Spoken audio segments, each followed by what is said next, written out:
Hey everyone, welcome back to the channel. Today I'm going to show you how to use Airtable for startups step by step so you can organize operations, track growth, and manage your entire business from one powerful system in 2026. Start by creating a new base that will act as your startup control center. Add essential tables like product roadmap, marketing campaigns, CRM, hiring pipeline, and financial tracking. In each table, include key fields such as status, owner, priority, deadline, budget, and notes. This keeps responsibilities clear and ensures nothing falls through the cracks. Next, connect your tables using linked record fields. For example, link marketing campaigns to revenue goals or connect sales deals to customer records.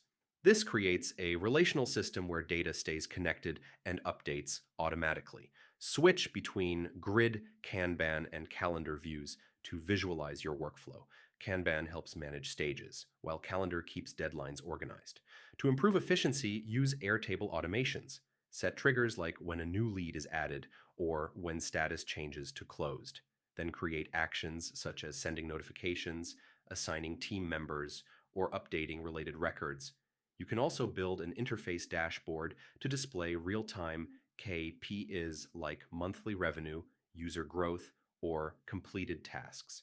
As your startup scales, review your base regularly, archive completed projects, and refine workflows to stay lean and efficient.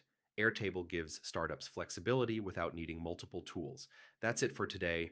If this guide helped you, subscribe, and hit the bell icon for more tutorials. Start using Airtable for your startup today and build a smarter, more scalable system for success in 2020.